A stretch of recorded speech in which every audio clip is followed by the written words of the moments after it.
quên này mà cái con là này em đi chơi rồi đi quên này thôi rồi đi rồi nó là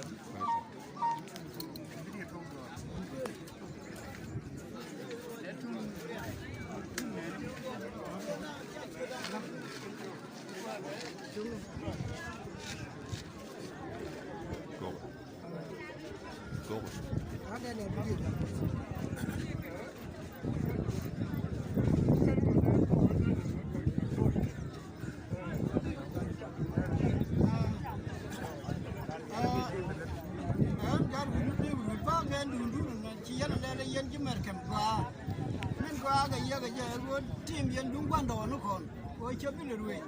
vì chia ra cái này đi go quá là lui lo như này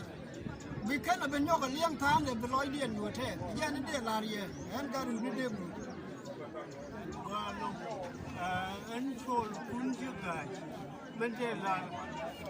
chỉ lo ra thế đúng không cái là cái gì chả nhiều đến chứ mà cái lo ra thế nó mới tin là cái món của bên kia đó bữa nay rồi đi xem nên là nói chuyện và bây giờ anh đang muốn khi mà anh muốn cái chút đồ một chỗ đó nên là bây giờ nói gì là bên làm được cái gì vui về cái đang đồ lại cái thằng như cái làm đó rồi nên mình chỉ thấy là chỉ thôi là mình cái là thiểm mình cái cá phở rồi cái cái đồ là thiểm làm kia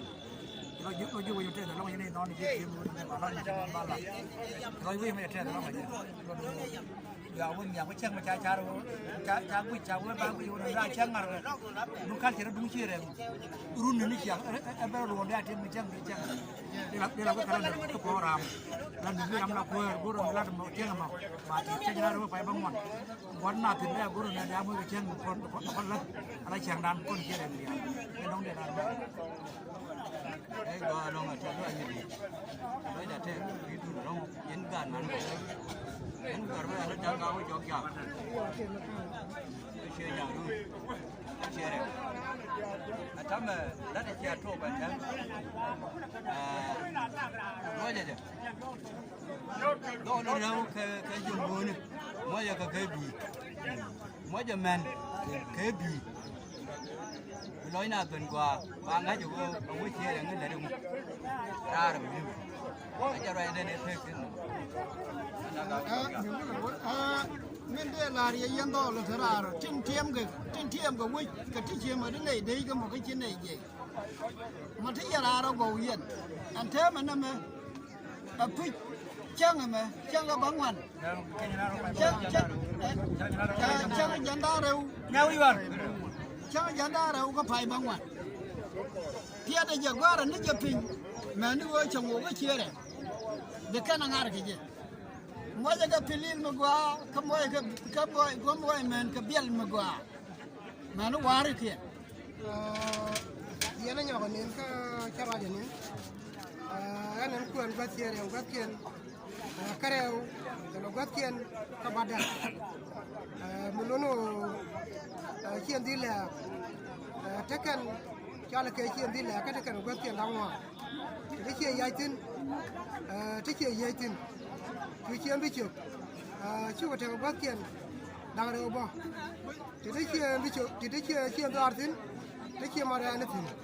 bây giờ bên chiên ya anh quan mà trên biển chưa có quét tiền đâu rồi thì ta kan quét tiền đâu đâu gần biển nó nói chiêu to rồi đã chào tin cái chiên nó giao cái miền chiên chỉ quan nó bên cái nó là gieo được rồi nó cho tôi tin cái nào chỉ cho kan quét tiền là thằng nó ăn chiêu đó là đấy này cái gì rồi giờ thế cái mal có bor là mà cha cái nào đâu có phải bằng ngon cao ngọt thì mal để cái gì rồi